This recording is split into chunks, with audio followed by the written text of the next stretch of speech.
আচ্ছা, স্ক্রিনটা শেয়ার করি।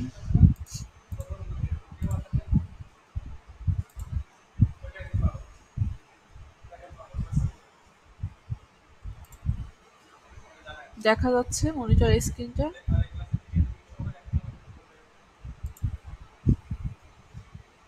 আমরা কি দেখতে পাচ্ছি?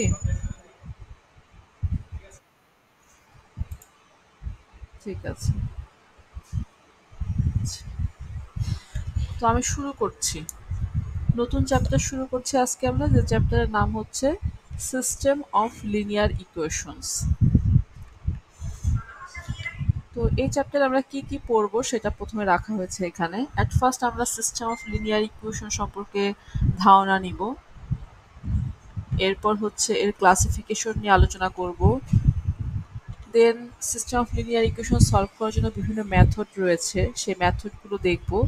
এবং সেই মেথডগুলোর মধ্যে কিছু মেথডে কিছু প্রবলেম রয়েছে, তাই যে মেথডগুলোতে প্রবলেম সেটা অ্যাভয়েড করে আমরা সুইটেবল মেথডটা এখানে ইউজ করব, মানে যেখানে ওই প্রবলেমগুলোকে ওভারকাম করা যায় সেই মেথডটা ইউজ করব, করে system of linear equation solve করব।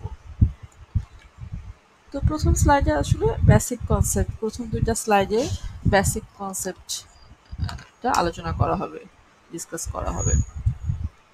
তো দেখো এই স্লাইডে আমরা দেখতে পাচ্ছি তিনটা ফিগার। কিসের ফিগার সেটা আমরা বুঝতেই পারছি, সরল রেখার ফিগার, স্ট্রেট লাইনের ফিগার দেখতে পাচ্ছি। তিনটা ফিগার আছে এখানে, তিনটাই হচ্ছে স্ট্রেট লাইনের ফিগার। এই যে এক, দুই, তিন, তিনটাই স্ট্রেট লাইনের ফিগার। কি বোঝানো হয়েছে, যে দুটো স্ট্রেট লাইন, তাদেরকে যদি আমি গ্রাফিক্যালি রিপ্রেজেন্ট করতে চাই, তাহলে এই তিনটা ঘটনার মধ্যে যে কোনো একটা ঘটনা ঘটবে। হয় প্রথম ঘটনাটা ঘটবে, অথবা দ্বিতীয় ঘটনা ঘটবে, অথবা তৃতীয় ঘটনাটা ঘটবে। ঘটনা তিনটায় কি বলা হয়েছে? প্রথমটাতে বলা হয়েছে যে আমি যদি দুইটা সরলরেখাকে ড্র করি, তাহলে আমরা দেখতে পাবো যে এখানে একটি রেখা অপর রেখাকে একটা মাত্র পয়েন্টে ইন্টারসেক্ট করছে বা ছেদ করছে, যেমনটা এই ফিগারে দেখতে পাচ্ছি যে একটি রেখা অপর রেখাকে একটি মাত্র পয়েন্টে ইন্টারসেক্ট করছে। এটা একটা ঘটনা ঘটতে পারে। আচ্ছা, এরপরে না, এটা না হলে সেকেন্ড ঘটনাটা ঘটতে পারে। সেকেন্ড ঘটনাটায় কি বলেছে, যে দুটো রেখা তারা প্যারালালি চলছে, কেউ কখনোই কাউকে ইন্টারসেক্ট করবে না কোনো পয়েন্টেই। এরকম সমান্তরালি দুটো রেখা চলছে, এরা কখনোই কাউকে কোনো পয়েন্টে একে অন্যকে ছেদ করবে না। এটা একটা ঘটনা ঘটতে পারে। অথবা ৩ নম্বর যে ঘটনাটা সেটা ঘটতে পারে। ৩ নম্বর ঘটনাটায় কি বলা হয়েছে? ৩ নম্বর ঘটনাটায় বলা হয়েছে যে এখানে কিন্তু এই যে এই ফিগারটা দেখো, এখানে কিন্তু দুটো রেখাই আছে। দুটো রেখাই কিন্তু আছে। একটাকে হচ্ছে ইয়েলো কালারের লাইন দ্বারা ডিনোট করা হয়েছে, আরেকটা হচ্ছে গ্রিন কালারের লাইন দ্বারা ডিনোট করা হয়েছে। দুটো রেখা, বাট এরা একটা আরেকটার উপর কোইনসাইড করেছে, সমাপতিত হয়েছে। এই যে এখানে দেখতে পাচ্ছি না, সরি, এইখানে কিন্তু দুটো রেখা আছে। একটা ইয়েলো কালারের লাইন দ্বারা ডিনোট করা হয়েছে, একটা গ্রিন কালারের লাইন দ্বারা ডিনোট করা হয়েছে। তো এই সিচুয়েশনটা কেমন? সিচুয়েশনটা হচ্ছে একটি রেখা অপর রেখাকে কোইনসাইড করছে বা সমাপতিত হচ্ছে, একটা আরেকটার উপর সমাপতিত হচ্ছে। তো এই ক্ষেত্রে এই প্রত্যেকটা পয়েন্টেই কিন্তু এই রেখা দুইটা একে অন্যকে ছেদ করছে, প্রত্যেকটা পয়েন্টেই। তাহলে প্রথম ফিগারে আমরা দেখতে পাচ্ছি যে এই রেখা দুটোর মধ্যে একটা মাত্র কমন পয়েন্ট আমরা পাচ্ছি। দ্বিতীয় ফিগারে দেখতে পাচ্ছি যে এই রেখা দুটো প্যারালালি চলছে, কেউ কখনোই কাউকে ইন্টারসেক্ট করবে না, মানে তাদের মধ্যে কমন কোনো পয়েন্ট থাকবে না। আর তৃতীয় ফিগারে আমরা দেখতে পাচ্ছি যে একটি রেখা অপর রেখার উপর কোইনসাইড করেছে বা সমাপতিত হয়েছে, এখানে তাদের মধ্যে অসংখ্য কমন পয়েন্ট আছে। ঠিক আছে, অসংখ্য কমন পয়েন্ট আছে। এই তিনটি ঘটনার বাইরে আর কোনো ঘটনা, চতুর্থ কোনো ঘটনা ঘটবে না। এই তিনটার মধ্যেই যে কোনো একটা ঘটনা ঘটবে। তো যদি প্রথম ঘটনাটা ঘটে, মানে একটি রেখা অপর রেখাকে একটা মাত্র পয়েন্ট ইন্টারসেক্ট করছে, দেন এই রেখা দুটার সমীকরণকে যদি আমি সলভ করার চেষ্টা করি, তাহলে আমরা অনলি ওয়ান সলিউশন পাবো, একটা মাত্র সলিউশন পাবো। আচ্ছা, সেকেন্ড ঘটনার ক্ষেত্রে যেখানে দুটো রেখা প্যারালালি চলছে, তারা কেউ কখনোই কাউকে কোনো পয়েন্টে ইন্টারসেক্ট করবে না, ইন দ্যাট কেস আমরা যদি এই রেখা দুটোর যে সমীকরণ আছে তাদেরকে যদি সলভ করার চেষ্টা করি, তাহলে আমরা কোনো সলিউশন পাবো না, এখানে no solution, in this case কোনো সলিউশন পাওয়া যাবে না। আর লাস্টের যে ঘটনাটা, যে একটা রেখা অপর রেখাকে কোইনসাইড করছে, মানে একটার উপর আরেকটা রেখা এখানে, হ্যাঁ? সেক্ষেত্রে যদি হয় মানে এখানে অসংখ্য কমন পয়েন্ট আছে তাদের মধ্যে। ইন দিস কেস যদি আমরা এই সরলরেখা দুটোকে সমাধান করার চেষ্টা করি, তাহলে আমরা ইনফাইনাইট নাম্বার অফ সলিউশন পাবো। এখানে ম্যানি সলিউশন পাওয়া যাবে। এই ৩ টা ঘটনার বাইরে আর কোনো ঘটনা ঘটবে না। সেটা তুমি ২ টো সরলরেখা নাও বা ২ এর অধিক সরলরেখা নাও। যেটাই হোক না কেন, এই ৩ টা কেস, এখানে ৩ টা কেস আলোচনা করা হয়েছে। Case 1, case 2, case 3। এই ৩ টির বাইরে আর কোনো ঘটনা, চতুর্থ কোনো ঘটনা ঘটবে না। ওকে? এই কথাটাই এখানে বলা হয়েছে বা বোঝানো হয়েছে। এখন আসি স্ট্রেট লাইন বা সরলরেখার সমীকরণটা কি? স্ট্রেট লাইনের জেনারেল ইকুয়েশন হলো ax plus by plus c equal to 0। এখন তোমরা অনেকেই বলবে আমরা তো জানি সরলরেখার সমীকরণ হচ্ছে y equal to mx plus c। অবশ্যই এটা সরলরেখার সমীকরণ। এই সমীকরণটাকে যদি আমি একটু সিম্পলিফাই করি, মানে এখান থেকে যদি আমি y ইকুয়াল টু বের করি, তাহলে এটা এই ফর্মেই চলে আসবে। ঠিক আছে? সো সরলরেখার মূল সমীকরণ হচ্ছে এটা, জেনারেল সমীকরণ হচ্ছে এটা ax plus by plus c equal to 0। এটা একটা টু ভ্যারিয়েবলস এর ইকুয়েশন, যেখানে ভ্যারিয়েবল দুটো হচ্ছে x এবং y। ভ্যারিয়েবল দুটোর দিকে তাকালে আমরা দেখতে পাচ্ছি এই ভ্যারিয়েবল দুটোর পাওয়ার হচ্ছে 1 বা ডিগ্রি হলো 1। এক্স এর পাওয়ারও এখানে 1, ওয়াই এর পাওয়ারও হচ্ছে 1। তার মানে এটা একটা একঘাত বিশিষ্ট সমীকরণ, 1 ডিগ্রির ইকুয়েশন। আর 1 ডিগ্রির কোনো ইকুয়েশনকেই বলা হয় লিনিয়ার ইকুয়েশন বা রৈখিক সমীকরণ। তার মানে সরলরেখা বা স্ট্রেট লাইনের ইকুয়েশন হচ্ছে একটি লিনিয়ার ইকুয়েশন। ঠিক আছে? তো এটা একটা ইকুয়েশন, একটা লিনিয়ার ইকুয়েশন। এরকম ২ বা তার অধিক লিনিয়ার ইকুয়েশন মিলে একটা সিস্টেম অফ লিনিয়ার ইকুয়েশন গঠিত হয়। তার মানে সিস্টেম অফ লিনিয়ার ইকুয়েশন বলতে বোঝায় ওই সিস্টেমে বা ওইখানে ২ টা বা তার অধিক লিনিয়ার ইকুয়েশন আছে বা থাকবে। তো এই কথাগুলো এখানে বলেছে, হ্যাঁ? এই যে এই সরলরেখার জেনারেল ইকুয়েশন, দের বলা হচ্ছে যে এটা একটা লিনিয়ার ইকুয়েশন, টু ভ্যারিয়েবলস এর ইকুয়েশন।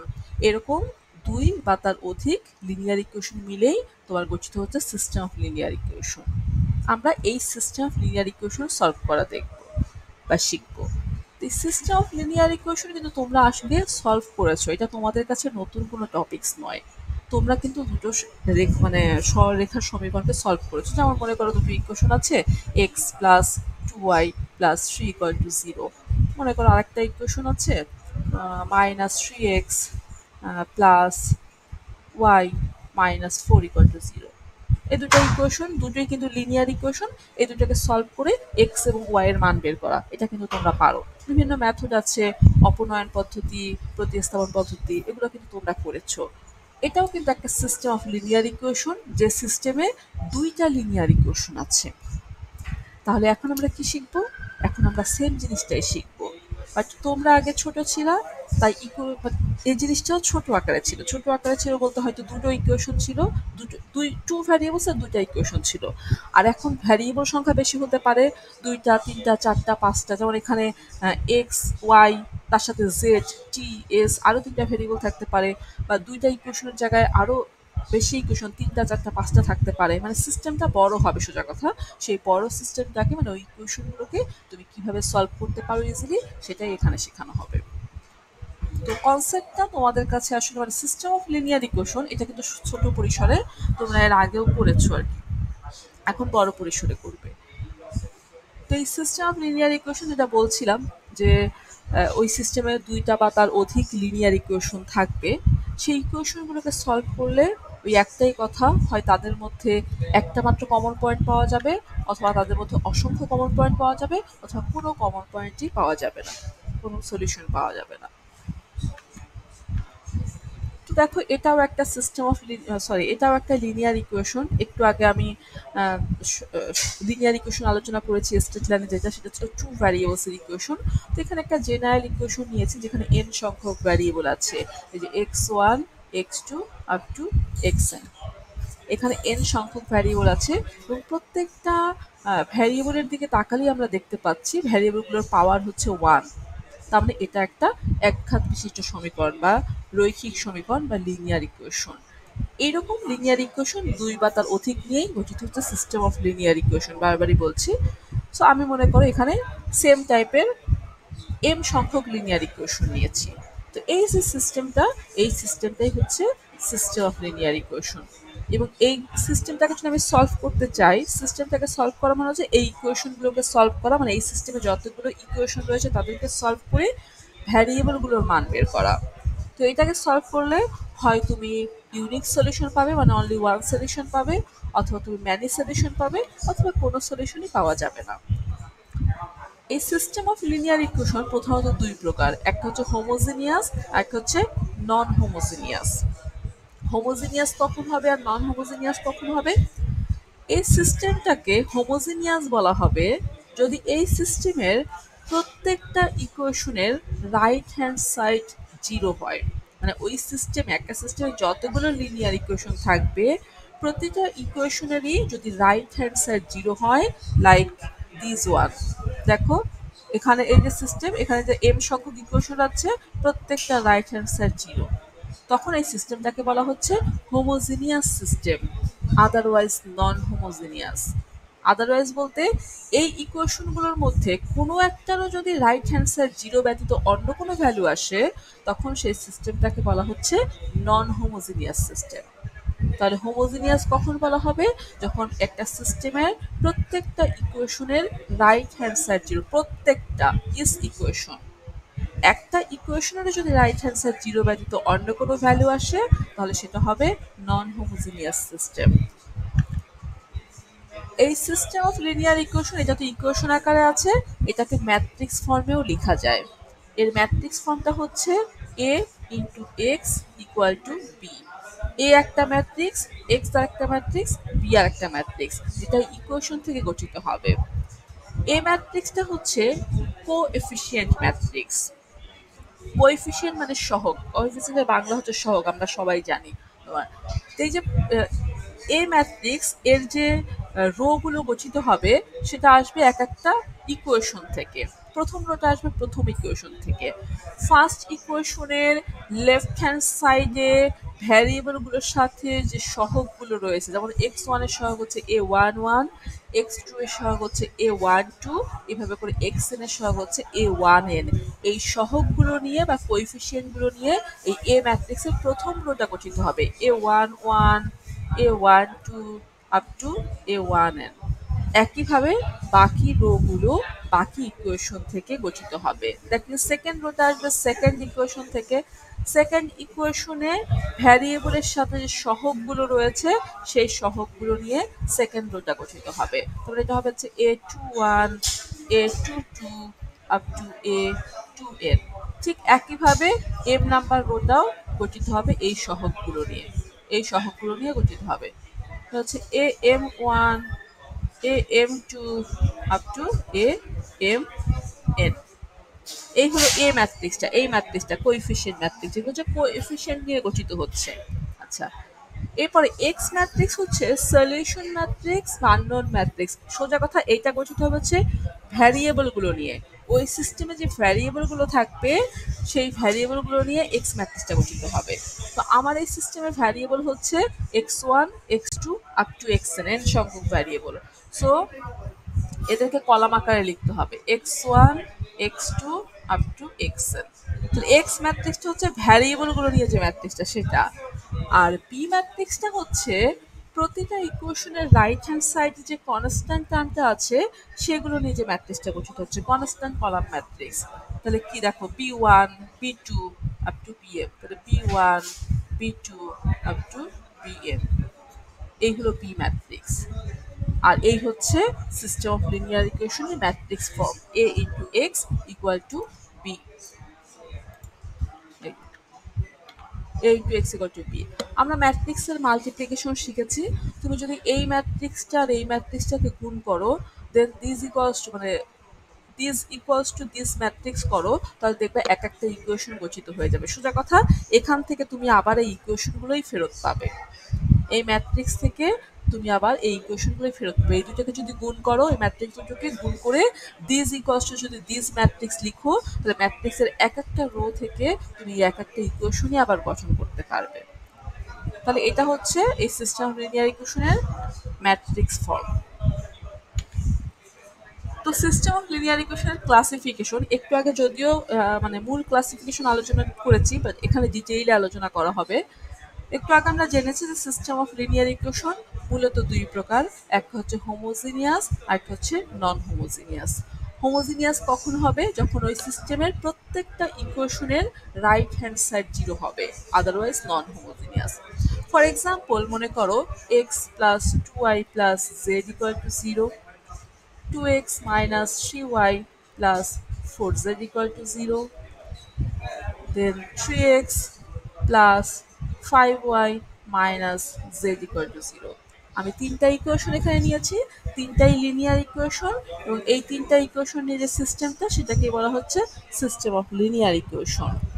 এবং এই সিস্টেমটাকে বলা হচ্ছে homogeneous system of linear equation, কারণ আমি দেখতে পাচ্ছি এখানে যে তিনটি ইকুয়েশন আছে প্রত্যেকটা ইকুয়েশনের right hand side zero. So এটা হচ্ছে হোমোজেনিয়াস। এদের মধ্যে একটা ইকুয়েশনের রাইট হ্যান্ড সাইডে যদি নন জিরো কোনো ভ্যালু আসে তাহলে ওই সিস্টেমটাকে বলা হবে নন হোমোজেনিয়াস।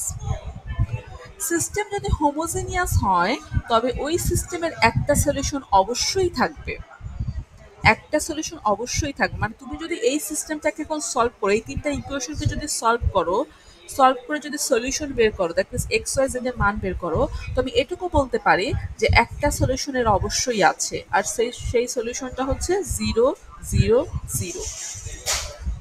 সলিউশন মানে কি? কোনো একটা ইকুয়েশনের সলিউশন বলতে আমরা কি বুঝি? ওই ইকুয়েশনে যে ভ্যারিয়েবলগুলো আছে যার মান আমার জানা নেই, সেই ভ্যারিয়েবলগুলোর মান বের করা, যে মানের জন্য ইকুয়েশন স্যাটিসফাই করবে। ইকুয়েশন স্যাটিসফাই করবে মানে ইকুয়েশনের বাম পক্ষ আর ডান পক্ষ দুই পক্ষ সমান হবে। তো দেখো এক্স এর মান, এই ইকুয়েশনগুলোর দিকে তাকাও যার প্রতিটার রাইট হ্যান্ড সাইড জিরো আছে, সেখানে যদি আমি এক্স ওয়াই জেড এদের ভ্যালু যদি জিরো বসা, মানে এক্স এর ভ্যালুও জিরো, ওয়াই এর ভ্যালুও জিরো, জেড এর ভ্যালুও জিরো, তাহলে কিন্তু প্রতিটা ইকুয়েশনের দিকে তাকাও বাম পক্ষ আর ডান পক্ষ সমান হবে, zero equal to zero, zero equal to zero, zero equal to zero. তার মানে সিস্টেম যদি হোমোজিনিয়াস হয়, মানে ইকুয়েশনের রাইট হ্যান্ড সাইড যদি জিরো হয়, সেক্ষেত্রে অবশ্যই ওই সিস্টেমের একটা সলিউশন থাকবেই, সেটা হচ্ছে জিরো সলিউশন বা ট্রিভিয়াল সলিউশন। ট্রিভিয়াল সলিউশন মানে হচ্ছে জিরো সলিউশন, এই সলিউশনটা অবশ্যই থাকবে। এছাড়াও অন্য সলিউশনও থাকতে পারে, মানে এক্স ওয়াই জেড এর অন্য মানের জন্য ইকুয়েশন স্যাটিসফাই করতে পারে।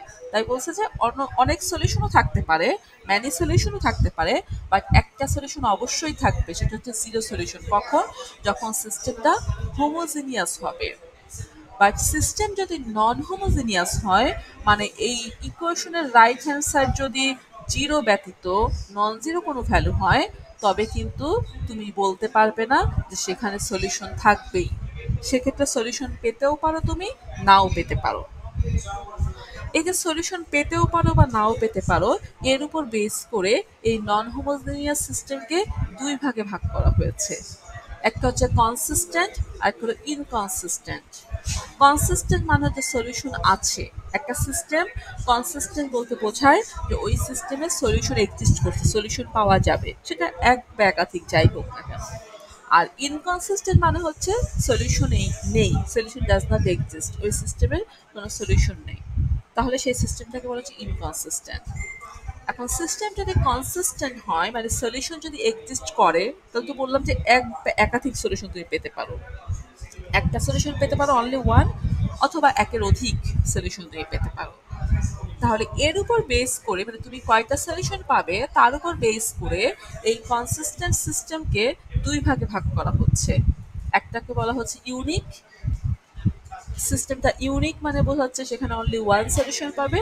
আর একটাকে বলা হচ্ছে রিডান্ডেন্ট, রিডান্ডেন্ট মানে বোঝানো হচ্ছে যে সেখানে তুমি ম্যানি সলিউশন পাবে, ইনফাইনাইট নাম্বার সলিউশন পাবে। তো এই হচ্ছে টোটাল ক্লাসিফিকেশন একটা সিস্টেম অফ লিনিয়ার ইকুয়েশনের। এখন এই সিস্টেম অফ লিনিয়ার ইকুয়েশন, মানে যে ইকুয়েশনগুলো সলভ করার বিভিন্ন ওয়ে আছে। একটা আছে হচ্ছে ম্যাট্রিক্স মেথড, আরেকটা আছে ডিটারমিনেন্ট মেথড, এছাড়া রয়েছে REM বা RREM মেথড। এগুলোর সাহায্যে তুমি এক্স্যাক্ট সলিউশন পাবে একদম।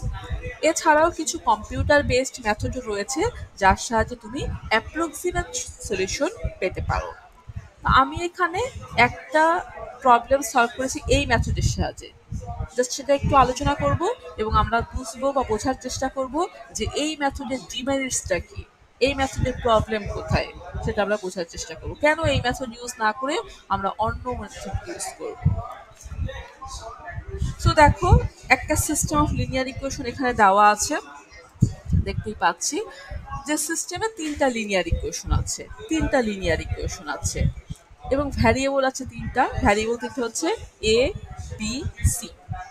তো আমরা প্রথমে এইটাকে ম্যাট্রিক্স ফর্মে লিখবো। একটু আগে দেখেছি বা শিখেছি যে একটা সিস্টেম অফ লিনিয়ার ইকুয়েশনকে কিভাবে ম্যাট্রিক্স ফর্মে লেখা যায়। তাহলে এটাকে আমরা এই এ এক্স ইকুয়ালস টু বি এই ফর্মে লিখবো।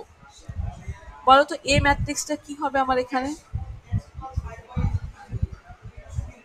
এই কোএফিসিয়েন্ট ম্যাট্রিক্সটা কি হবে ইন দিস কেস?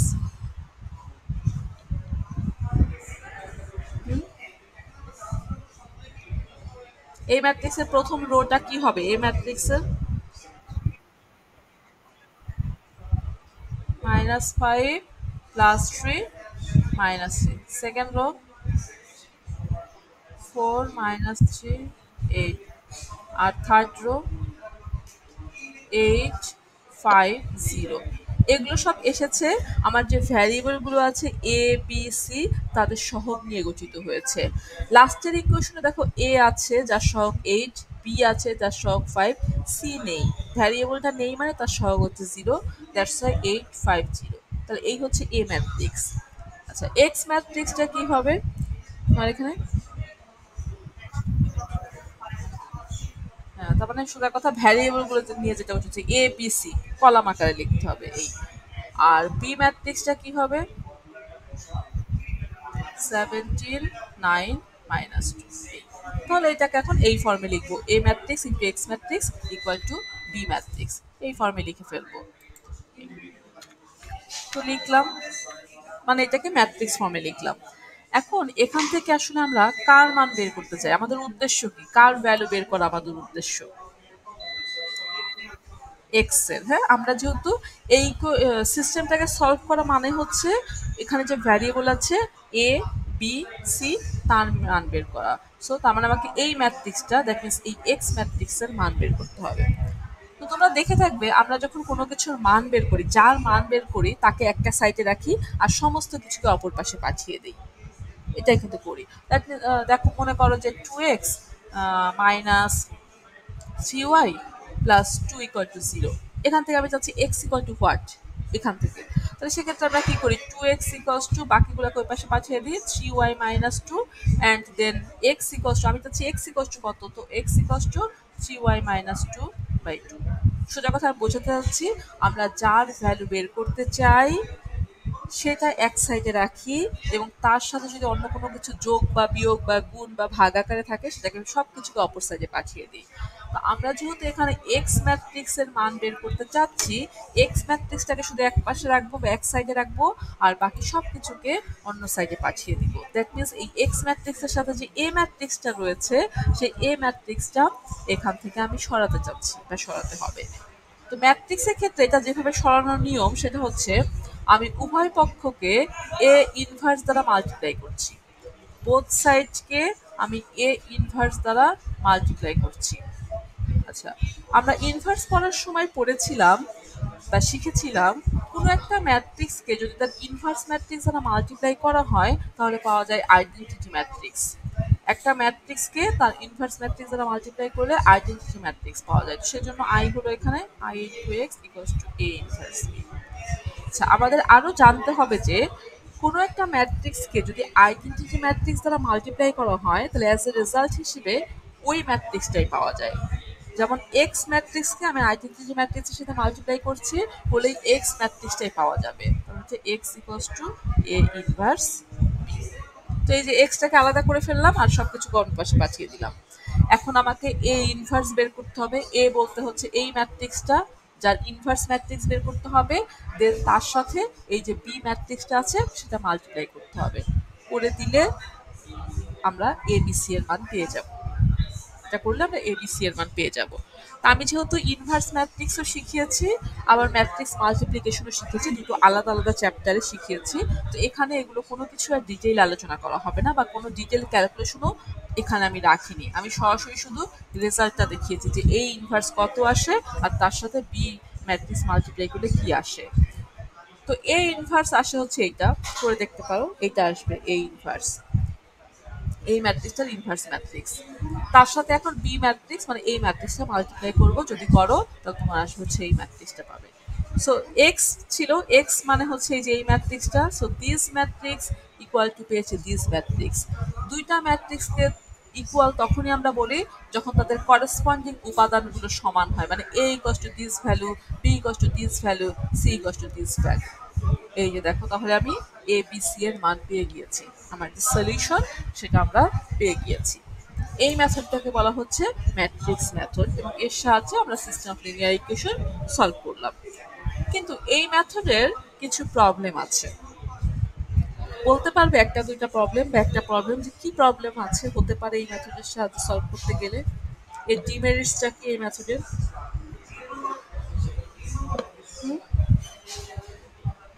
এই মেথডের প্রবলেম কোথায় মনে হচ্ছে? কারো কি মনে হচ্ছে কোনো প্রবলেম? হলো,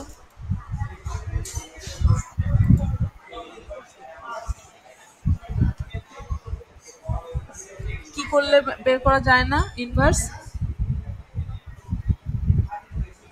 ডিটারমিনেন্ট যদি জিরো হয়, হ্যাঁ এটা একটা কারণ, অবশ্যই। ঠিক আছে, গুড পয়েন্ট। আচ্ছা, প্রথম কথা হচ্ছে আমি এখানে এ ম্যাট্রিক্সটা স্কয়ার পেয়েছি। সবসময় যে এই ম্যাট্রিক্সটা স্কোয়ারই হবে এমন তো কোনো কথা নেই। আমার এখানে ভ্যারিয়েবল আছে এ বি সি তিনটা, যদি আরেকটা ভ্যারিয়েবল থাকতো ডি, তিনটা ইকুয়েশন বা চারটা ভ্যারিয়েবল, তখনই কিন্তু এই ম্যাট্রিক্সটার বর্গ ম্যাট্রিক্স বা স্কোয়ার ম্যাট্রিক্স হতো না, এটা রেক্টেঙ্গুলার হয়ে যেত। আর ম্যাট্রিক্স যদি স্কোয়ারই না হয় তাহলে তো তার ইনভার্স ম্যাট্রিক্স পাওয়া যাবে না, সেক্ষেত্রে তুমি এই ইনভার্স ম্যাট্রিক্সটা কিভাবে বের করবে, এটা একটা প্রবলেম।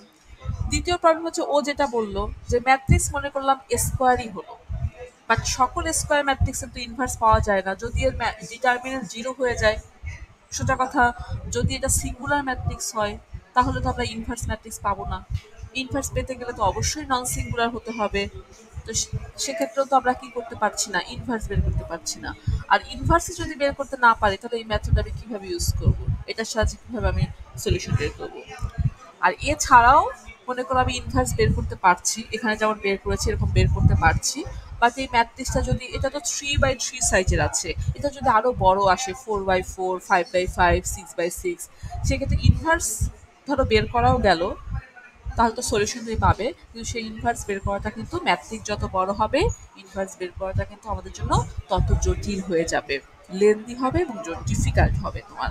এই সমস্ত কারণেই আসলে এই ম্যাট্রিক্স মেথডটা, ডিটারমিনেন্ট মেথড আমরা ইউজ না করে আমরা ইউজ করবো হচ্ছে এই মেথডটা, আর ইএম অথবা RREM, এই দুটার যে কোনো একটা ইউজ করবো। তো এই ডিমেরিটস তিনটা পয়েন্ট বলেছি, আমি মুখে বলেছি, এখানে সেটা লিখে দিয়েছে। এই তিনটা পয়েন্ট এখানে লিখেছে যে কেন আমরা ওই মেথড ইউজ করলে সমস্যা কোথায়, কেন করছি না আমরা, সেটা লিখেছে।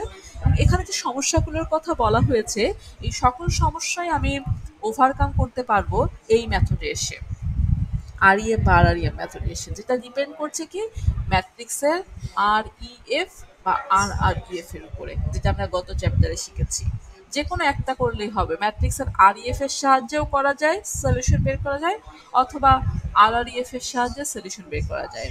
তো আমি এখানে REF এটার সাহায্যে করেছি, আমার কাছে এটা সহজ মনে হয়েছে। কেউ যদি REF না করে RREF এর সাহায্যে সলিউশন বের করতে চাও সেটাও কিন্তু হবে, সমস্যা নেই, বাট আমি REF এর সাহায্যে করেছি। তো এই মেথডের সাহায্যে যদি আমি সলভ করি কোনো সিস্টেম অফ লিনিয়ার ইকুয়েশনকে, তো একটু আগে যে প্রবলেমগুলো আমরা আলোচনা করলাম সেই প্রবলেমগুলোকে আমি ওভারকাম করতে পারবো, এবং বেশ ইজিলি যে কোনো সিস্টেম অফ লিনিয়ার ইকুয়েশনকে আমি সলভ করতে পারবো, সেটা যত বড়ই হোক না কেন। তো এখানে আমি দেখাবো যে ওই মেথডে কিভাবে কাজ করব, শুরুটা কিভাবে করব, প্রসিডিউরটা কি, এই স্লাইডে সেটা রাখা হয়েছে। যেমন ওই মেথডে সলভ করব একটা সিস্টেম অফ লিনিয়ার ইকুয়েশনকে, কিভাবে সলভ করব, প্রসেসটা কি। এখানে দেখো একটা সিস্টেম অফ লিনিয়ার ইকুয়েশন দেওয়া আছে, এটাকে আমি সলভ করবো REF এর সাহায্যে, ম্যাট্রিক্সের REF এর সাহায্যে। তার মানে আমার ম্যাট্রিক্স লাগবে, তাহলে এখান থেকে কি করব, আমি প্রথমে এই যে সিস্টেম অফ লিনিয়ার ইকুয়েশন আছে এখান থেকে অগমেন্টেড ম্যাট্রিক্স লিখবো। অগমেন্টেড ম্যাট্রিক্স, যে সিস্টেম অফ লিনিয়ার ইকুয়েশন দেওয়া থাকবে সেখান থেকে অগমেন্টেড ম্যাট্রিক্সটা লিখবো। এই অগমেন্টেড ম্যাট্রিক্সটা কি কি নিয়ে গঠিত হচ্ছে, এ এবং বি। এই যে আমরা A X equals to B matrix ফর্মটা যে জানি, সেইখানের এ ম্যাট্রিক্সটা এবং বি ম্যাট্রিক্সটা নিয়ে গঠিত হচ্ছিল এই অগমেন্টেড ম্যাট্রিক্স। এ হচ্ছে কোএফিসিয়েন্ট, আমরা জানি ভ্যারিয়েবলের যে কোএফিসিয়েন্ট, যেমন এক্স ওয়ান এর কোএফিসিয়েন্ট 3, এক্স টু এর কোএফিসিয়েন্ট 6, এক্স ওয়ান এর কোএফিসিয়েন্ট 1, তাহলে 3 6 1। আর বি তো সেটাও জানি যে ইকুয়েশনের রাইট হ্যান্ড সাইডে যে কনস্ট্যান্টটা থাকবে সেটা হচ্ছে 16। এভাবে করে বাকি রোগুলো গঠিত হবে। এখানে একটা দাগ দিয়েছে আমরা দেখতে পাচ্ছি, এই দাগের আলাদা কোনো মিনিং নাই। তুমি দাগটা এরকম না দিলেও চলে, দিলেও চলে। কোনো বইতে এরকম সলিড লাইন দিয়ে দাগ দিয়েছে, কোনো বইতে এরকম ডট ডট লাইন দিয়ে দাগ দিয়েছে, কোনো বইতে দাগই দেয়নি, একটু আলাদা করে লিখেছে। এই দাগটার আলাদা কোনো মিনিং নাই। এই দাগটা দিয়েছি তোমাদের শুধু এইটুকু বোঝানোর জন্য যে এই ম্যাট্রিক্সটা গঠিত হচ্ছে কোএফিসিয়েন্ট নিয়ে, মানে কোএফিসিয়েন্ট ম্যাট্রিক্স নিয়ে, এবং রাইট হ্যান্ড সাইডে যে কনস্ট্যান্ট সেই কনস্ট্যান্ট ম্যাট্রিক্স, এই দুটোর সমন্বয়ে এই অগমেন্টেড ম্যাট্রিক্সটা গঠিত হয়েছে। এইটুকু বোঝানোর জন্য এই দাগটা দেওয়া হয়েছে। এই দাগটার আলাদা কোনো কাজ নাই, আলাদা কোনো অর্থ নাই, দাগটা দিলেও চলে, না দিলেও চলে। তো প্রথমে আমাকে এইভাবে অগমেন্টেড ম্যাট্রিক্স লিখতে হবে। সব সময় একই প্রসেস, একটা সিস্টেম অফ লিনিয়ার ইকুয়েশন দেওয়া থাকলে তার এরকম অগমেন্টেড ম্যাট্রিক্সটা লিখতে হবে ওই ইকুয়েশনগুলো থেকে। দেন এই যে ম্যাট্রিক্সটা আমি পেলাম, এটাকে আমি এখন রো ইচিলন ফর্মে কনভার্ট করব। মনে করে নিচ্ছি এটাকে রো ইচিলন ফর্মে কনভার্ট করেছি, করে আমি এটা পেয়েছি। এখন বলো এই ম্যাট্রিক্সের র্যাঙ্ক কত? আমরা তো র্যাঙ্ক পড়েছি, গত ক্লাসে পড়েছি। এর র্যাঙ্ক কত? কোনো ম্যাট্রিক্সের র্যাঙ্ক বলতে কি বুঝি, কি বলেছিলাম? র্যাঙ্ক 3, মানে একটা ম্যাট্রিক্সকে রো ইচিলন ফর্মে নেওয়ার পরে যে কয়টা পিভট থাকবে, তাহলে এর পিভট আছে 1 2 3, তিনটা পিভট আছে, র্যাঙ্ক 3। এই অগমেন্টেড ম্যাট্রিক্সের র্যাঙ্ক 3। এবার যদি বলা হয় কোএফিসিয়েন্ট ম্যাট্রিক্সের র্যাঙ্ক কত, মানে এই কোএফিসিয়েন্ট ম্যাট্রিক্স মানেই কিন্তু এইটুকু, এই দাগটা দেওয়ার অর্থই আসলে এই দুটোকে তুমি যেন আলাদা করতে পারো সেই জন্য। এই ম্যাট্রিক্সটুকুর র্যাঙ্ক কত, সেটাও কিন্তু 3। 1 2 3, তিনটা পিভট, র্যাঙ্ক 3। এই দুটো র্যাঙ্ক যদি সমান হয়, মানে অগমেন্টেড ম্যাট্রিক্সের র্যাঙ্ক এবং কোএফিসিয়েন্ট ম্যাট্রিক্সের র্যাঙ্ক যদি সমান হয়, যেমনটা এখানে হয়েছে 3 3, দুইটাই সমান যদি হয় তাহলে সলিউশন আছে, সিস্টেমটা কনসিস্টেন্ট, মানে সলিউশন আছে যদি এই র্যাঙ্ক দুটো সমান হয়। আর যদি সমান না হতো, মনে করো একটা র্যাঙ্ক আসতো 3 আর একটা র্যাঙ্ক আসতো 2, তাহলে সলিউশন নেই। র্যাঙ্ক যদি সমান হয় সলিউশন আছে। এখন সলিউশন যদি থেকে থাকে তাহলে তো হয় ইউনিক সলিউশন থাকবে বা ম্যানি সলিউশন থাকবে। এটা কিভাবে বুঝবো?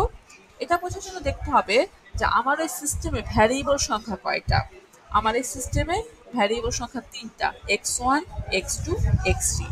তাহলে এই যে র্যাঙ্ক, এদের র্যাঙ্ক এবং ভ্যারিয়েবল সংখ্যা সব যদি সমান হয় তাহলে হচ্ছে ইউনিক সলিউশন, তাহলে হচ্ছে ইউনিক সলিউশন। আর র্যাঙ্ক সমান কিন্তু ভ্যারিয়েবল সংখ্যা সমান নয়, তবে হবে many solution, like this one. মনে করো যে এই সিস্টেমটাকে আমি, মানে সরি, এই ম্যাট্রিক্সটাকে আরইএফ এ নিয়েছি, নিয়ে এটা পেয়েছি। এক্ষেত্রে আমি দেখতে পাচ্ছি একটা জিরো রো চলে এসেছে। সো অগমেন্টেড ম্যাট্রিক্সের র্যাঙ্ক 2, দুইটা পিভট আছে। আবার শুধু যদি কোএফিসিয়েন্ট ম্যাট্রিক্সের কথা চিন্তা করি, সেখানেও ওই যে একটা জিরো রো চলে এসেছে, র্যাঙ্ক 2। র্যাঙ্ক যেহেতু সমান 2 2, তার মানে সলিউশন আছে অবশ্যই। এই যে র্যাঙ্ক যেহেতু সমান তাহলে সলিউশন আছে। আচ্ছা, এবার নাম্বার অফ ভ্যারিয়েবল কয়টা? নাম্বার অফ ভ্যারিয়েবল তো 3টা, x1 x2 x3, 3টা। তো ভ্যারিয়েবল সংখ্যা আর র্যাঙ্ক কিন্তু এক্ষেত্রে সমান হয়নি। এখানে যেমন সবগুলো সমান হয়েছে, ইউনিক সলিউশন। এখানে এই যে র্যাঙ্ক আর ভ্যারিয়েবল সংখ্যা সমান নয়, তাহলে হচ্ছে many solution. Infinite number of solution পাওয়া যাবে ইন দিস কেস। এটা সেকেন্ড কেস। আর একটা কেস হচ্ছে, মনে করো এটাকে আমি রো ইচিলন ফর্মে নিয়েছি, নিলে এরকম পেয়েছি সেই রো ইচিলন ফর্মটা। এক্ষেত্রে এই ম্যাট্রিক্সটার র্যাঙ্ক কত? অগমেন্টেড ম্যাট্রিক্সের র্যাঙ্ক কত? হুম, অগমেন্টেড ম্যাট্রিক্সের র্যাঙ্ক কিন্তু 3। বলছি বাবার এই দাগটা কিছুই না। পিভট আছে কয়টা? 1 2 3। তাহলে অগমেন্টেড ম্যাট্রিক্সের র্যাঙ্ক হচ্ছে 3। বাট তুমি যদি এই কোএফিসিয়েন্ট ম্যাট্রিক্সের কথা চিন্তা করো, এই ম্যাট্রিক্সটুকুর কথা যদি চিন্তা করো, তাহলে তখন এখানে একটা জিরো রো চলে আসছে, র্যাঙ্ক হচ্ছে 2। তাহলে আমি দেখতে পাচ্ছি এখানে অগমেন্টেড ম্যাট্রিক্সের র্যাঙ্ক হলো 3 আর কোএফিসিয়েন্ট ম্যাট্রিক্সের র্যাঙ্ক হচ্ছে 2। যেহেতু এদের র্যাঙ্ক সমান না, তো বুঝতে হবে সিস্টেমটা হবে ইনকনসিস্টেন্ট, মানে সেখানে কোনো সলিউশন পাওয়া যাবে না, নো সলিউশন, কোনো সলিউশন পাওয়া যাবে না। তিনটা কেস শুরু থেকেই বলে আসছি যে একটা system of linear equation solve করলে হয় আমি ইউনিক সলিউশন পাবো, অথবা ম্যানি সলিউশন পাবো, অথবা নো সলিউশন। এই তিনটার মধ্যে যে কোনো একটা ঘটনা ঘটবে, একটা অঙ্কে তোমার একই সাথে কিন্তু এই তিনটা ঘটনা ঘটবে না। এখানে তিনটা কেস বর্ণনা করা হয়েছে, এই তিনটার মধ্যে যে কোনো একটা ঘটনা ঘটবে, হয় ইউনিক সলিউশন পাবে, অথবা ম্যানি সলিউশন পাবে, অথবা কোনো সলিউশনই পাবে না। এখন আমরা সলভ করব একটা সিস্টেম অফ লিনিয়ার ইকুয়েশনই বা সত্যিকারের সলভ করব আর কি। তো এই সিস্টেমটাকে সলভ করব, মানে x1 x2 x3 এর মান বের করব রো ইচেলন ফর্মের সাহায্যে, ম্যাট্রিক্সের আরইএফ এর সাহায্যে। তো তার জন্য প্রথমত আমি অগমেন্টেড ম্যাট্রিক্সটা লিখে দিব এই সিস্টেম থেকে, যেটা গঠিত হবে কোএফিসিয়েন্ট নিয়ে এবং মানে ইকুয়েশনের ভ্যারিয়েবলগুলোর কোএফিসিয়েন্ট নিয়ে এবং ইকুয়েশনের রাইট হ্যান্ড সাইডে যে কনস্ট্যান্ট আছে সেগুলোর সমন্বয়ে এটা গঠিত হয়েছে। এবারে এই ম্যাট্রিক্সটার রো ইচেলন ফর্ম বের করব, যেটা গত ক্লাসে শেখানো হয়েছে। এখানে আর আমি কোনো ডিটেইল আলোচনায় যাব না, এখানে করে দেওয়া আছে, তোমরা দেখে নিও। এটা রো ইচেলন ফর্ম আসবেই, অপারেশনগুলো লিখে দেওয়া আছে, কোন রো এর সাথে কি অপারেশন করেছি দেখলেই তুমি বুঝতে পারবে। তো এই যে রো ইচেলন ফর্ম চলে আসলো। এখন আমি দেখতে পাচ্ছি কি অগমেন্টেড ম্যাট্রিক্সের র্যাঙ্ক কত, এখানে পিভট কয়টা আছে, 1 2 3, পিভট 3টা আছে। আবার যদি শুধু কোএফিসিয়েন্ট ম্যাট্রিক্সের কথা চিন্তা করো, সেখানেও পিভট 1 2 3, তিনটা পিভট আছে, তার মানে র্যাঙ্ক হচ্ছে 3। তো র্যাঙ্ক যেহেতু সমান, অগমেন্টেড ম্যাট্রিক্সের র্যাঙ্কও 3, কোএফিসিয়েন্ট ম্যাট্রিক্সের র্যাঙ্কও 3, তারপরে সলিউশন আছে, সিস্টেমটা কনসিস্টেন্ট। এখন কি ইউনিক সলিউশন নাকি ম্যানি সলিউশন, তার জন্য দেখতে হবে ভ্যারিয়েবল সংখ্যা কয়টা। আমার এই মূল ইকুয়েশনে ভ্যারিয়েবল সংখ্যা কয়টা, তিনটা, x1 x2 x3, so number of variables 3।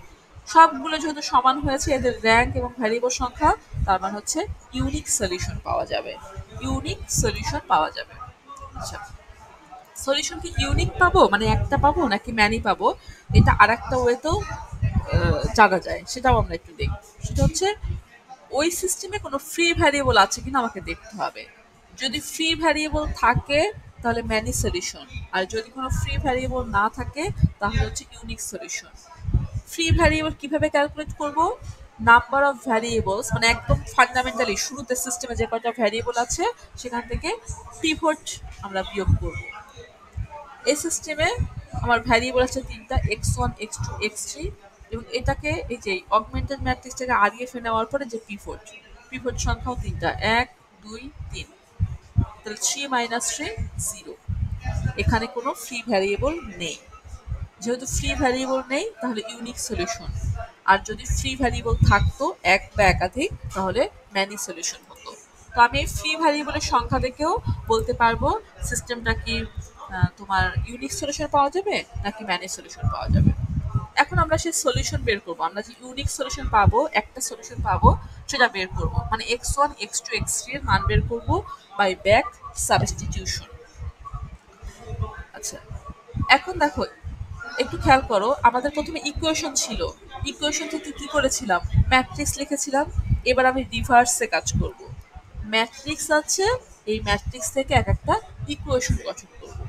এখানে যেমন একটা ইকুয়েশন থেকে ম্যাট্রিক্সের এক একটা রো হয়েছে, ঠিক তেমনি ভাবে এখানে ম্যাট্রিক্সের এক একটা রো থেকে আমি এক একটা ইকুয়েশন গঠন করব।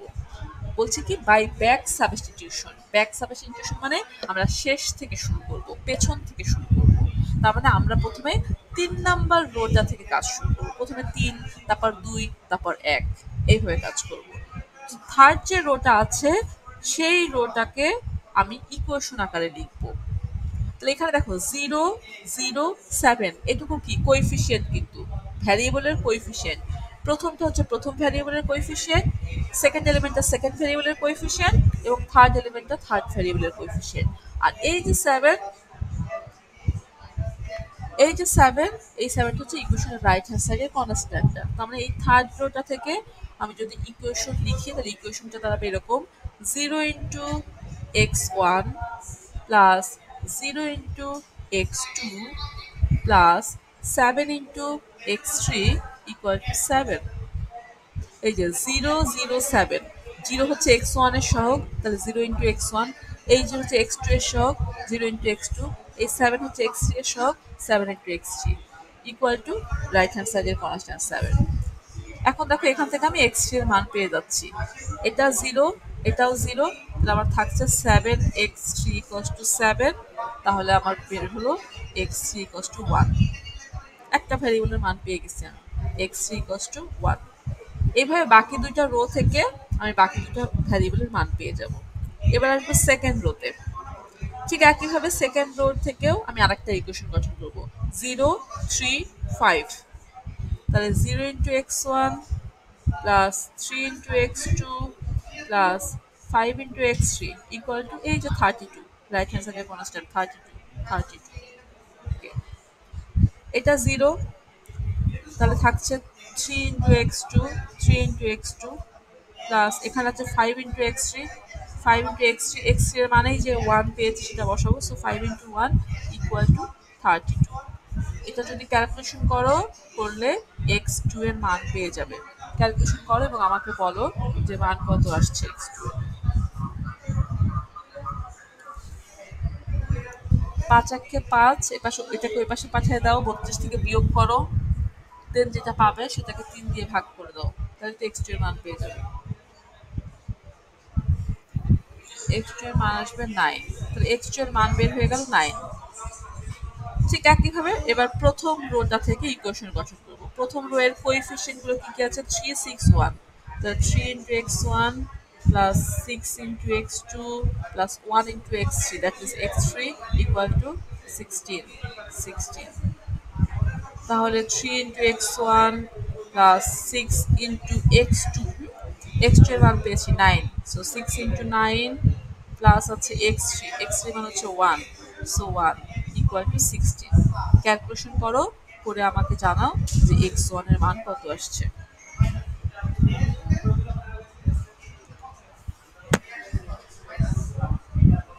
এটা ক্যালকুলেশন করো। 6 নং 54, 54 এক 55, 55 কে পাশে পাঠিয়ে দাও, 16 থেকে বিয়োগ হবে 55, দেন সেটাকে 3 দ্বারা ভাগ করো।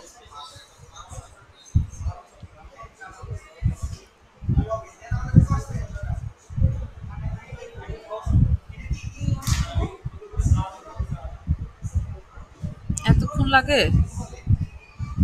16 থেকে 55 বাদ দিলে কত হয়?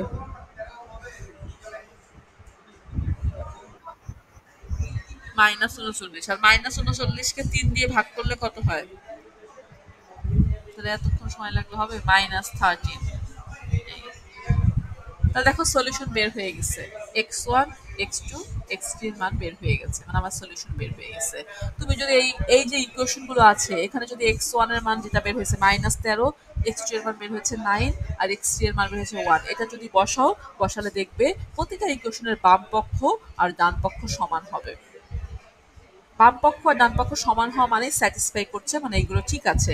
আর যদি তা না হয় তাহলে বুঝতে হবে তোমার ক্যালকুলেশন ভুল হয়েছে, এই রেজাল্টগুলো কিন্তু ভুল এসেছে তাহলে, ঠিক আছে? তো এইভাবে আমরা এই সিস্টেম লিনিয়ার ইকুয়েশনটি সলভ করলাম আর ইএফ এর মাধ্যমে। 1 -13 9 1।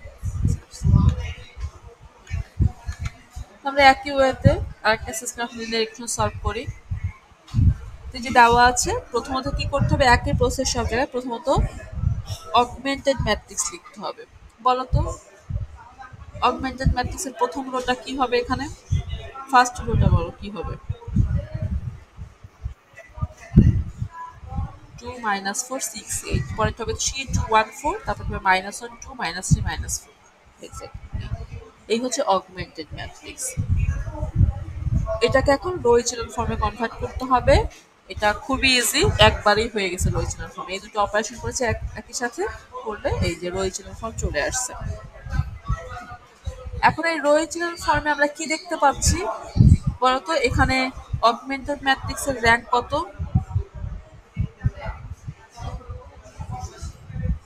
কত র্যাঙ্ক কত?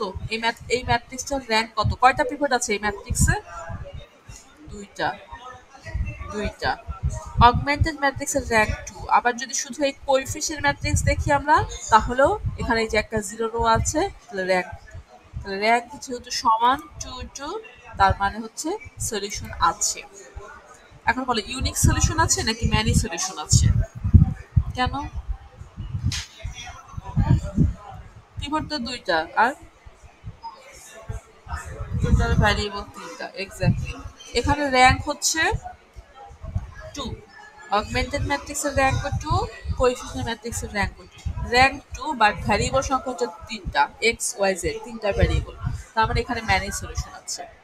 আচ্ছা, ম্যানি সলিউশন বের করার জন্য বলেছি আরেকটা ওয়েও আছে, ফ্রি ভ্যারিয়েবল আছে কিনা এই সিস্টেমটাতে, কোনো ফ্রি ভ্যারিয়েবল আছে কিনা সেটা দেখতে হবে। যদি ফ্রি ভ্যারিয়েবল না থাকে তাহলে ইউনিক সলিউশন, আর যদি ফ্রি ভ্যারিয়েবল থাকে তাহলে ম্যানি সলিউশন। আছে কি এই সিস্টেমে কোনো ফ্রি ভ্যারিয়েবল আছে? কিভাবে বের করি ফ্রি ভ্যারিয়েবল? আমরা ফ্রি ভ্যারিয়েবল, হ্যাঁ, ওইভাবে চেক করতে হবে না, তোমার এখানে ফ্রি ভ্যারিয়েবল জানতে হবে। এই অঙ্কটাতে ফ্রি ভ্যারিয়েবল জানতে হবে, যে কোন ভ্যারিয়েবলটা ফ্রি, কয়টা ফ্রি ভ্যারিয়েবল, এটাই জানতে হবে তোমাদের সেটা। বুঝে গেছে? ফ্রি ভ্যারিয়েবল কয়টা আছে বলো?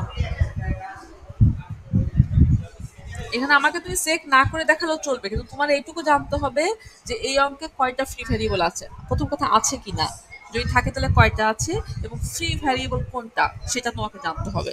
যেমন এখানে ফ্রি ভ্যারিয়েবল আছে। ফ্রি ভ্যারিয়েবল আমরা কিভাবে বের করি? নাম্বার অফ ফ্রি ভ্যারিয়েবলস হচ্ছে number of variables minus number of pivot. সিস্টেমে হচ্ছে ভ্যারিয়েবল সংখ্যা তিনটা, x y z, so number of variable 3। আচ্ছা, আর পিভট, এখানে পিভট হচ্ছে দুইটা, সো নাম্বার অফ পিভট হচ্ছে 2। 3 মাইনাস 2 1, তার মানে একটা ফ্রি ভ্যারিয়েবল আছে, তার মানে ম্যানি সলিউশন। ঠিক আছে, তার মানে হচ্ছে ম্যানি সলিউশন। তোমাকে এটা জানতে হবে যে কোনো ফ্রি ভ্যারিয়েবল আছে কিনা, থাকলে কয়টা আছে, এবং কি ফ্রি ভ্যারিয়েবল কোনটা। তোমাকে এখন এটা ভালোভাবে বুঝতে হবে। সেটা হচ্ছে এই যে তিনটা ভ্যারিয়েবল আমার এখানে আছে সিস্টেমে, এক্স ওয়াই জেড, এই এক্স ওয়াই জেড এর মধ্যে কোন ভ্যারিয়েবলটা ফ্রি ভ্যারিয়েবল, এইটুকু তোমার বুঝতে হবে। এটা না বুঝলে অঙ্কের অ্যান্সার ভুল আসবে। আচ্ছা, এটা বোঝানোর জন্য আমি একটু আগের অঙ্কটায় চলে যাই, যেখানে আমাদের কোনো ফ্রি ভ্যারিয়েবল ছিল না। এই অঙ্কটা যেখানে আমাদের কোনো ফ্রি ভ্যারিয়েবল ছিল না বা নাই।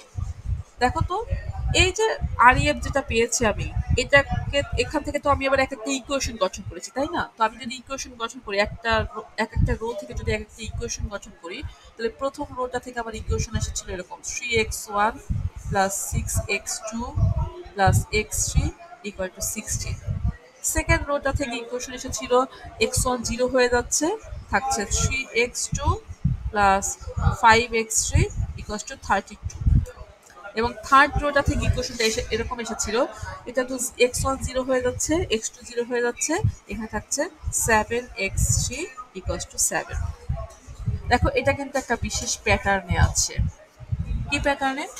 প্রথম ইকুয়েশনটাতে x1 x2 x3 সবই আছে, পরেরটাতে দেখো x1 নাই, জিরো, বাকি দুইটা আছে, x2 x3 আছে। তারপরেরটাতে দেখো x1 ও নাই, x2 ও নাই, বাট x3 আছে, x7 into x equal to 7, x3 আছে। এই প্যাটার্নটা ফলো করছে। ওকে, এখানে কিন্তু কোনো ফ্রি ভ্যারিয়েবল ছিল না। এখন এবার এইটাতে আসি। এখান থেকে যদি আমি ইকুয়েশন গঠন করি, এই যে আরইএফটা, এখান থেকে যদি এখানে যে তিনটা রো আছে, এখান থেকে যদি ইকুয়েশন গঠন করি, তাহলে প্রথম রোটা থেকে আমার ইকুয়েশন হবে এরকম 2x minus 4y plus 6z equals to 8। আর সেকেন্ড রো থেকে আসবে x জিরো হয়ে যাচ্ছে, থাকছে হচ্ছে 16y minus 16z equals to minus 16। তো দেখো, প্রথমটায় এক্স ওয়াই জেড সবই আছে, পরেরটায় এক্স জিরো হয়ে গেছে, ওয়াই জেড আছে, তারপরেরটা তাহলে একটু আগে যেরকম দেখেছি কি থাকার কথা ছিল, x zero y zero, but something into z equal to something, এরকম থাকার কথা ছিল, যেটা একটু আগে আমরা দেখেছি, বাট সেটা এখানে নাই। জেড ইজ মিসিং হিয়ার এখানে। তাহলে জেড হচ্ছে তোমার ফ্রি ভ্যারিয়েবল। এখানে একটা ফ্রি ভ্যারিয়েবল আছে আমরা জেনেছি, সেই ফ্রি ভ্যারিয়েবলটি হচ্ছে জেড, যেটা থাকার কথা ছিল বাট নেই। যেমনটা এর আগেরটাতে ছিল, এর আগেরটাতে আমার প্রথমটা x1 x2 x3 সবই আছে, পরের ইকুয়েশনে এটা 0 x1 0 x2 x3 আছে, তারপরটাতে x1 0 x2 0 but X three আছে, something into x three equal to something, হ্যাঁ X three equal to something এরকম আছে। এখানে কোনো ফ্রি ভ্যারিয়েবল ছিল না। তাহলে এটাও আমার এরকম থাকার কথা ছিল যে প্রথমে এক্স ওয়াই জেড তিনটা ভ্যারিয়েবলই আছে, তারপর একটা এক্স জিরো ওয়াই আর জেড আছে, তারপর একটা এক্স ওয়াই জিরো থাকার কথা ছিল কি Z equal to something, but এখানে সেটাও নাই। এখানে তো এই রোটা জিরো হয়ে গেছে, এটা নাই, হ্যাঁ এটা নাই। তাহলে এই যে এটা নাই, যেটা নাই আর কি, সেটাই হচ্ছে ফ্রি ভ্যারিয়েবল। তাহলে তোমার ফ্রি ভ্যারিয়েবল হচ্ছে এখানে জেড। এই যে এক্স ওয়াই জেড যে তিনটা ভ্যারিয়েবল, তার মধ্যে ফ্রি ভ্যারিয়েবল হচ্ছে জেড। এখন জেড কে তুমি জেড হিসেবেই রাখতে পারো, অথবা জেড এর একটা নাম দিতে পারো। যে ধরে নিলাম জেড ইকুয়ালস টু টি, আমি এখানে টি ধরে নিয়েছি, কোনো কোনো বইতে জেড জেডই রেখেছে মনে করো। তাহলে জেড ইকুয়াল টু টি নাম দিয়েছি, যেখানে টি হচ্ছে একটা আরবিট্রারি কনস্ট্যান্ট। এই টি এর মান যে কোনো রিয়েল নাম্বার হতে পারে, positive negative integer fraction zero, যে কোনো ভ্যালু হতে পারে। সকল ভ্যালুর জন্যই ওই ইকুয়েশন স্যাটিসফাই করবে। টি এর কোনো ফিক্সড মান না, যে কোনো রিয়েল নাম্বার হতে পারবে। এই জেড এর এই ভ্যালুটা যে কোনো রিয়েল নাম্বার হতে পারবে, positive negative integer fraction zero, যে কোনো কিছু হতে পারবে। বুঝে গেল? এখন এই যে জেড ইকুয়াল টু টি ধরে নিয়েছে, এটা ধরে আমি এখন ওয়াই এবং এক্স এর মান বের করবো। ওয়াই এবং এক্স এর মান বের করবো, যেটা আমি একটু আগে যেভাবে করেছি ব্যাক সাবস্টিটিউশনের সাহায্যে। তো এটা তো হলো, এটা তো নাই জিরো রো। এখান থেকে এখন এই যে রোটা আছে, এখান থেকে আমি ইকুয়েশন লিখবো। এখান থেকে ইকুয়েশন লিখলে থাকে zero into x plus sixteen into y minus sixteen into z equal to minus sixteen. এখন এটা তো জিরো হয়ে যাচ্ছে এবং প্রতিটা টার্মেই দেখো সিক্সটিন আছে, সো আমি সিক্সটিন কমন নিতে পারি, সিক্সটিন কমন নিয়ে ক্যান্সেল করে দিব উভয় সাইড থেকে। তাহলে আমার থাকছে y minus z equals to minus one. Z equals to কি ধরে নিয়েছি, টি ধরে নিয়েছি, সেটা সেই মানটাকে আমি বসাবো। তাহলে Y minus T equals to minus one, তার মানে আমি ওয়াই ইকুয়ালস টু পাচ্ছি হচ্ছে T minus one. Y equal to T minus one পেয়েছি, ওয়াই এর মান বের হয়েছে। এবার আসো এক্স, এক্স বের করবো কোথা থেকে, এই রোটা থেকে। তো এই এক নম্বর রো থেকে ইকুয়েশন গঠন করি, তাহলে হচ্ছে twice X minus four Y plus six Z equals to eight. আচ্ছা, তাহলে তোমার twice X minus four into Y, so four into Y এর ভ্যালু পেয়েছো কিন্তু টি মাইনাস ওয়ান, সেটা বসিয়ে দাও টি মাইনাস ওয়ান। এটা ক্যালকুলেশন করতে থাকো, ক্যালকুলেশন করে এক্স এর মান বের করো। সিক্স ইন্টু জেড আছে, সিক্স ইন্টু জেড এর মান ধরেছি T, so six into T equals to eight. এখন এটা ক্যালকুলেশন করো, ক্যালকুলেশন করে আমাকে বলো যে এক্স ইকুয়ালস টু কি আসছে। এক্স ইকুয়ালস টু কি পাওয়া যাচ্ছে, দেখো ক্যালকুলেশন করে আমাকে বলো।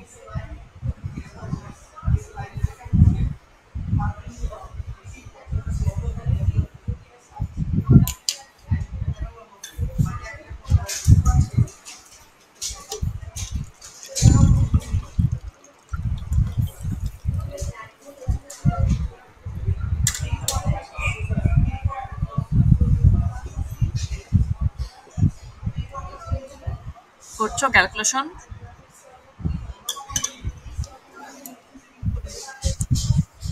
কত মাইনাস টি?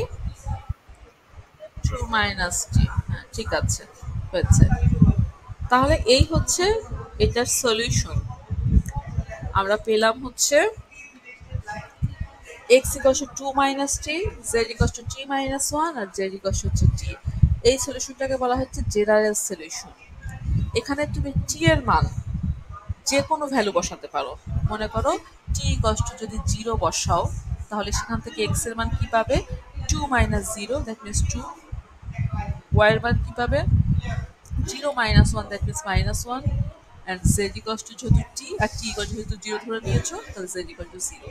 এটা একটা সলিউশন। তুমি যদি এই যে ইকুয়েশনে আছে, ইকুয়েশনগুলো আছে, এখানে যদি এক্স ইকুয়ালস টু টু বসাও, y equals to minus one বসাও, আর জেড ইকুয়ালস টু জিরো বসাও, বসিয়ে দেখতে পারো, দেখবে বাম পক্ষ ডান পক্ষ সমান হবে। আবার মনে করো তুমি টি ইকুয়ালস টু, মনে করো টি ইকুয়ালস টু তুমি ওয়ান বসাচ্ছ, তাহলে টি ইকুয়াল টু যদি ওয়ান বসাও, তাহলে আমি এক্স ইকুয়ালস টু কি পাবো, two minus one, that means one. Y equals to কি পাবো, one minus one, that means zero. আর জেড ইকুয়ালস টু হচ্ছে ওয়ান। এটাও একটা সলিউশন। এই মানগুলো তুমি বসাও ইকুয়েশনে, এক্স এর মান ওয়ান বসাও, ওয়াই এর মান জিরো বসাও, জেড এর মান ওয়ান বসাও, দেখবা বাম পক্ষ ডান পক্ষ সমান হবে প্রতিটা ইকুয়েশনের। তার মানে এটাও একটা সমাধান বা সলিউশন। এভাবে তুমি টি এর মান যাই বসাও না কেন, -1 বসাও, 2 বসাও, -2 বসাও, হাফ বসাও, হাফ বসাও, যাই বসাও না কেন, সেই মান বসানোর ফলে তুমি যে এক্স ওয়াই জেড এর মান পাবে তারা প্রত্যেকেই ওই সিস্টেম অফ লিনিয়ার ইকুয়েশনের সলিউশন হবে। তার মানে এখানে তুমি ইনফাইনাইট নাম্বার অফ সলিউশন পাচ্ছ। এই সিস্টেমটার ইনফাইনাইট নাম্বার অফ সলিউশন পাওয়া যাচ্ছে। তো এই সলিউশনটাকে বলা হচ্ছে জেনারেল সলিউশন। আর তুমি যখন টি এর নির্দিষ্ট কোনো মান দিয়ে দিচ্ছ, পার্টিকুলার কোনো ভ্যালু যখন দিচ্ছ, তখন যে সলিউশনটি তুমি পাচ্ছ সেটাকে বলা হচ্ছে পার্টিকুলার সলিউশন। তো এইরকম সিস্টেম অফ লিনিয়ার ইকুয়েশন যদি সলভ করতে দেয়, সলভ করতে দিয়ে যদি তোমাকে শুধু সলিউশন বের করতে বলে বা জেনারেল সলিউশন বের করতে বলে, তো এই পর্যন্তই তোমার অ্যান্সার। আর তার সাথে যদি কখনো বলে দেয় যে পার্টিকুলার সলিউশনও বের করো একটা বা দুইটা, বা টি এর কোনো মান যদি তোমার ফিক্সড করে দেয় যে t=2 তে মানটা কত বা t=3 তে মানটা কত, তখন তোমাকে এভাবে বের করে দেখাতে হবে। আর শুধু সলিউশন বের করতে বললে বা জেনারেল সলিউশন বের করতে বললে এইটুকুই তোমার অ্যান্সার, এটাই হচ্ছে সেই সলিউশন। আর পার্টিকুলার ভ্যালু বের করতে বললে দেন টি এর মান বসিয়ে পার্টিকুলার সলিউশন বের করতে হবে। এখানে আমার ফ্রি ভ্যারিয়েবল এসেছিল একটা। ফ্রি ভ্যারিয়েবল যে সবসময় একটাই আসবে বা একটাই আসতে হবে এরকম না, কিন্তু ফ্রি ভ্যারিয়েবল একাধিকও আসতে পারে। ঠিক আছে, মনে করো আমার ফ্রি ভ্যারিয়েবল শুধু জেড আসছে। ফ্রি ভ্যারিয়েবল আমার যদি এরকম হতো যে তিনটা ভ্যারিয়েবল কিন্তু একটা ইকুয়েশন পাইছো আর বাকি দুইটা রো জিরো পাইছো, ঠিক আছে, তাহলে তো তোমার দুইটা ফ্রি ভ্যারিয়েবল ওয়াই জেড। সেক্ষেত্রে মনে করো তুমি যদি z=t ধরো, y= অন্য একটা নাম দিবে, পি বা কিউ বা আর অন্য নাম দিবে, যে অ্যাজ ইন যে সেম ওয়েতে যেভাবে করলাম সেভাবেই করতে হবে। জাস্ট আমি বলছি যে ফ্রি ভ্যারিয়েবল একাধিকও আসতে পারে, একাধিক আসলেও আমরা সেম ওয়েতেই কাজটা করবো, আলাদা কোনো কিছু নাই, বাট একাধিক আসতে পারে।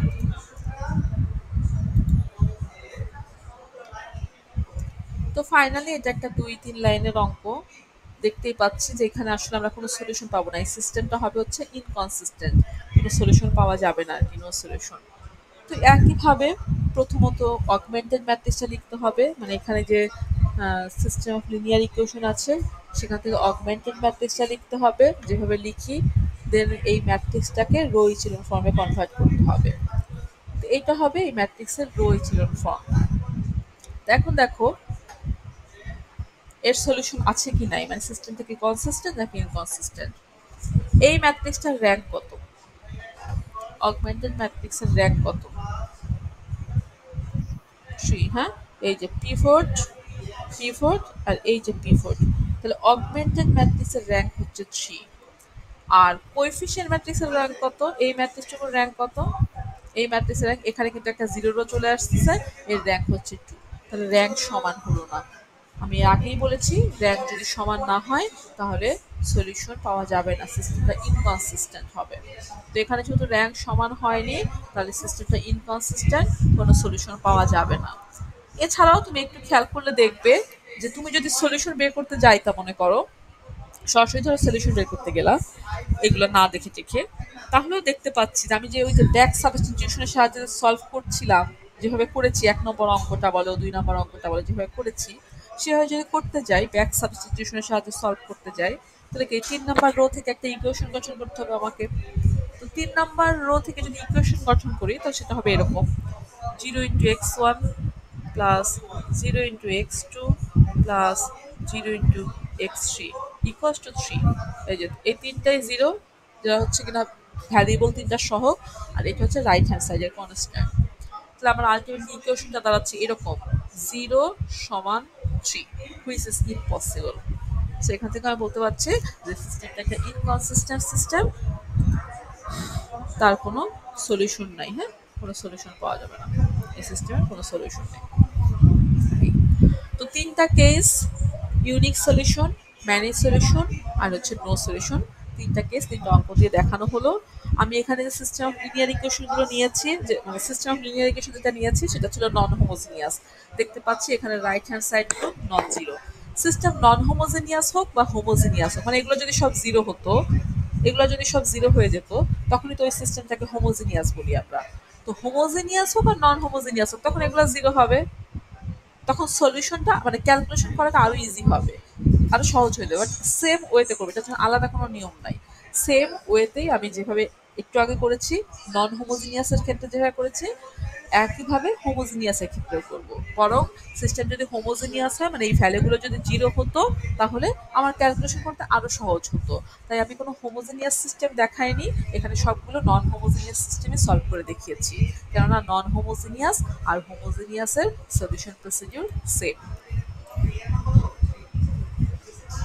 তো এখানে ৪ টা হোমওয়ার্ক আছে আরকি, সলভ করবা যেভাবে সলভ করা শিখিয়েছি। এই চ্যাপ্টারটা এখনো শেষ হয়নি, আরো একটা ক্লাস লাগবে। আমরা তো কিভাবে system of linear equation solve করি সেটা হচ্ছে দেখলাম, বা সলভ করবো সেটা দেখলাম। এরপরের ক্লাস আমরা একটু অ্যাপ্লিকেশন বেসড প্রবলেম দেখবো আরকি। হ্যাঁ, এই সিস্টেম অফ লিনিয়ার ইকুয়েশনের কিছু অ্যাপ্লিকেশন, কিভাবে ট্রাফিক ফ্লো মডেল বা নেটওয়ার্ক মডেল সলভ করা যায় এই সিস্টেম অফ লিনিয়ার ইকুয়েশনের সাহায্যে, সেটা আমরা দেখব। তো এই ৪ টা তোমাদের হোমওয়ার্ক আপাতত, এই ৪ টা হচ্ছে সলভ করবে। যেভাবে সলভ করা শিখালাম সেইভাবে। তোমাদেরকে একটা অ্যাসাইনমেন্ট দিয়েছি গত চ্যাপ্টারের উপরে, 10টা ম্যাট্রিক্স দিয়েছি যার র্যাঙ্ক, আরইএফ, আরআরইএফ, এনএফ এগুলো বের করতে হবে। অ্যাসাইনমেন্টটা যে সময় জমা দিতে বলেছি সময়ের মধ্যে জমা দিবে। অ্যাসাইনমেন্ট 1 যেভাবে জমা দিয়েছো ঠিক একইভাবে অ্যাসাইনমেন্ট 2 ও জমা দিবে। মানে যতগুলা পেজ লাগবে, যদি তোমার 20টা পেজ লাগে তাহলে প্রত্যেকটা পেজেই তোমার আইডি থাকতে হবে, তোমার হাতে লেখা আইডি থাকতে হবে। একটা কাভার পেজ থাকবে, অবশ্যই কাভার পেজ তৈরি করবে, যে কাভার পেজটা সবার শুরুতে থাকবে, এরপর বাকি পেজগুলো আসবে। দেন সব মিলিয়ে একটা পিডিএফ ফাইল হবে, যে পিডিএফ ফাইলটা ওই বিএসসির ওখানে সাবমিট করবে।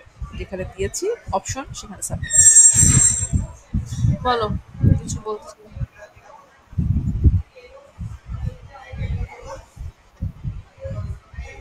না, কোনো ইয়ে করা থাকবে না, কোনো মেথড করা থাকবে না, মানে কি উল্লেখ করা থাকবে না। তুমি আরইএফ এও করতে পারো, আরআরইএফ এও করতে পারো, বা অন্য মেথড যেটা আছে সেভাবেও করতে পারো, কোনো সমস্যা নাই। বাট আমি বলবো আরইএফ এর সাহায্যে। অন্য মেথডের কি সমস্যা আছে?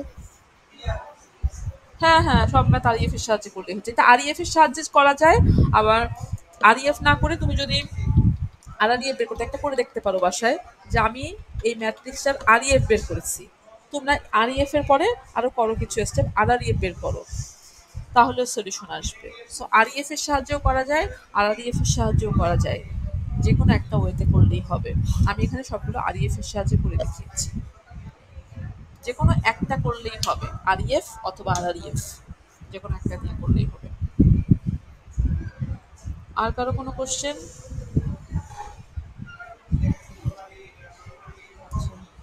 আর এছাড়া আমাদের কুইজ কিন্তু বৃহস্পতিবারে হবে। আশা করছি বৃহস্পতিবার অফলাইন ক্লাস হবে, যেহেতু বৃহস্পতিবার টেম্পারেচার কমই দেখাচ্ছে বৃহস্পতিবার থেকে, আশা করছি।